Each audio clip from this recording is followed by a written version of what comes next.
చూస్తే రాష్ట్రంలో గోదావరి మహాపుష్కరాలను ముఖ్యమంత్రి కేసీఆర్ ధర్మపురిలో ప్రారంభించారు. పీఠాధిపతులతో కలిసి గోదావరి నదికి కేసీఆర్ దంపతులు ప్రత్యేక పూజలు చేశారు. కుటుంబంతో కలిసి పుష్కర స్నానాలు చేశారు. గోదావరి పుష్కరాల పుణ్యనది స్నానాలు శ్రీకరాలు శుభకరాలు పావనమగు జీవనాలు. రాష్ట్రంలో పవిత్ర గోదావరి మహాపుష్కరాలను ఉదయం 6:21 ఆధ్యాత్మికవేత్త చినజీయర్ స్వామి ఖమ్మం జిల్లా భద్రాచలంలో ప్రారంభించారు. దేవగురువు బృహస్పతి సింహరాశిలో ప్రవేశించే సమయాన గోదావరి నదిలో పుణ్య స్నానాలు మొదలయ్యాయి.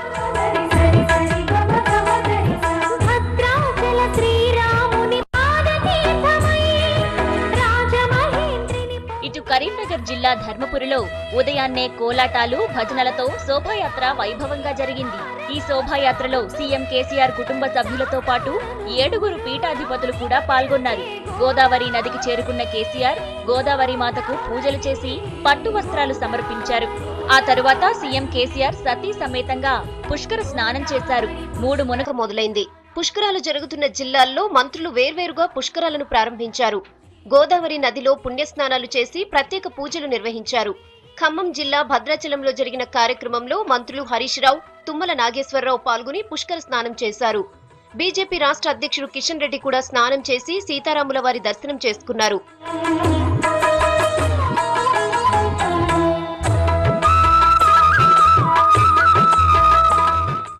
భాగంగా ఈరోజు రాముల వారి సన్నిధిలో భద్రాచలంలో పుష్కర స్నానం చేయడం జరిగింది.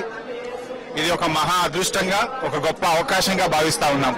ఎందుకంటే మహాపుష్కరాలు 144 సంవత్సరాలకు ఒక్కసారి వచ్చే పుష్కరాలు. ఒక మనిషికి తన జీవిత కాలంలో కూడా ఇటువంటి అరుదైనటువంటి అవకాశం చాలా తక్కువగా వస్తుంది. పుష్కరాలు 12 ఏళ్లకు ఒకసారి వచ్చినా మహాపుష్కరాలు మాత్రం 144 ఏళ్లకు ఒకసారి వస్తాయి. అంటే చాలా మందికి జీవిత కాలంలో ఇటువంటి అరుదైనటువంటి అవకాశం రాదు. ఈ పుష్కరాలకు తెలంగాణ రాష్ట్ర ప్రభుత్వం మరి పెద్ద ఎత్తున మొదటిసారిగా తెలంగాణ రాష్ట్రంలో ఏర్పాట్లు చేయడం జరిగింది. కాళేశ్వరంలో మంత్రులు ఈటెల రాజేందర్, తలసాని శ్రీనివాస్ యాదవ్ గోదావరి పుష్కరాలను ప్రారంభించారు.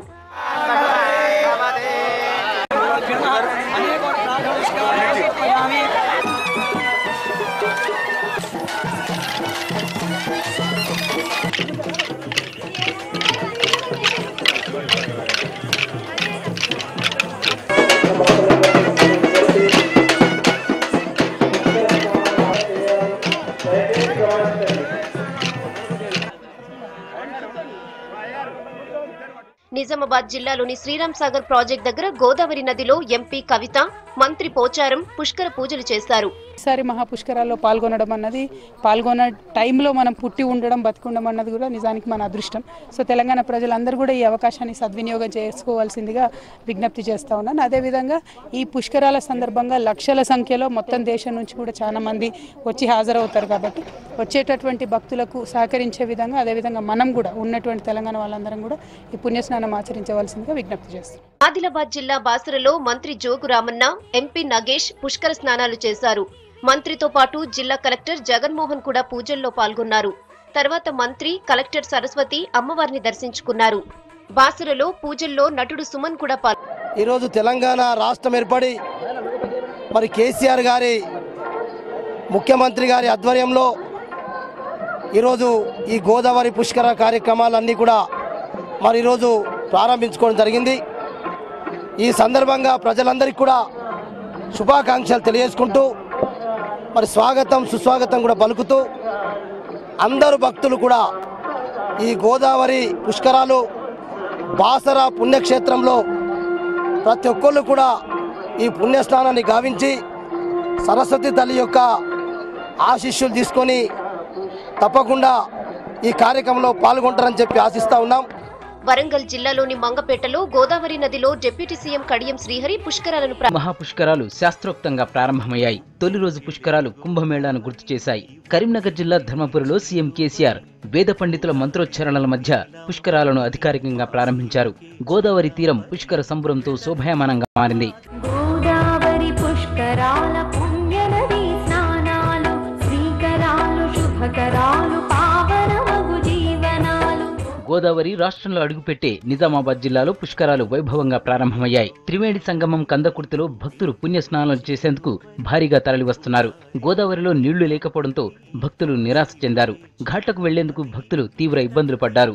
3 కిలోమీటర్ల దూరంలోనే వాహనాలు నిలిపివేయడంతో నడిచి వెళ్లాల్సి వచ్చింది. షవర్ల కింద పుణ్యస్నానాలు చేయాల్సిన పరిస్థితి. పోచంపాడులో వేల సంఖ్యలో పుణ్యస్నానాలు చేశారు. ఆదిలాబాద్ జిల్లాలోని బాసర, మంచిర్యాల, నిర్మల్, కాళేశ్వరం, సోన్లలో ఏర్పాటు చేసిన పుష్కర ఘట్టలో భక్తులు పుణ్యస్నానాలు చేశారు. ప్రముఖ పుణ్యక్షేత్రం బాసరలో పుష్కరాల కోసం జనం భారీగా తరలివచ్చారు. జిల్లా నలుమూలల నుంచి లక్షల్లో వచ్చారు భక్తులు. సరస్వతీదేవి సాక్షిగా పుణ్యస్నానాలు చేశారు. భక్తులకు ఎలాంటి ఇబ్బందులు తలెత్తకుండా అధికారులు భారీ ఏర్పాట్లు చేశారు. ఎన్డీఆర్ఎఫ్ సిబ్బందిని కాళేశ్వరంలో మహాపుష్కరాలు వైభవంగా జరుగుతున్నాయి. భక్తులు వేలాదిగా తరలివస్తున్నారు. పుష్కర స్నానాలు చేసి గోదావరి మాతకు ప్రత్యేక పూజలు చేశారు. భక్తుల కోలాటాలు, నృత్యాలు ప్రత్యేక ఆకర్షణగా నిలిచాయి.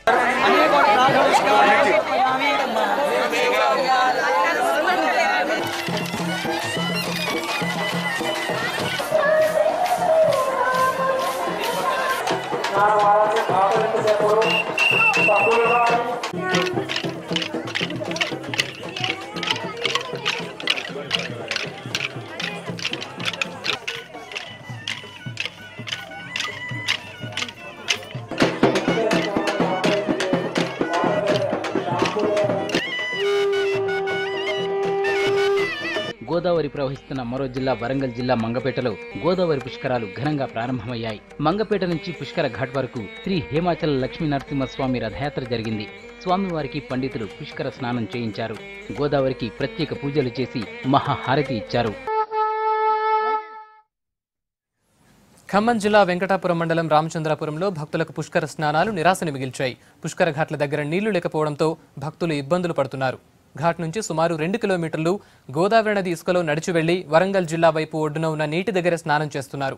అక్కడి నుంచి స్నానఘట్టాలకు నీటిని తరలించేందుకు ప్రొక్లైనర్లతో కాలువ తవ్వించే ప్రయత్నం చేసినా అది వీలు కాలేదు. ఎండలో కష్టపడి నీళ్లున్న దగ్గరికే భక్తులు నడిచి వెళ్లి స్నానాలు చేసినా అక్కడ మహిళలు బట్టలు మార్చుకునేందుకు ఏర్పాట్లు లేవు. ఘాట్ల దగ్గర చేపట్టిన నిర్మాణాలు కూడా ఇంకా పూర్తి కాలేదు. దీంతో చాలా మంది భక్తులు పుష్కర స్నానాలు చేయకుండానే వెనుదిరుగుతున్నారు.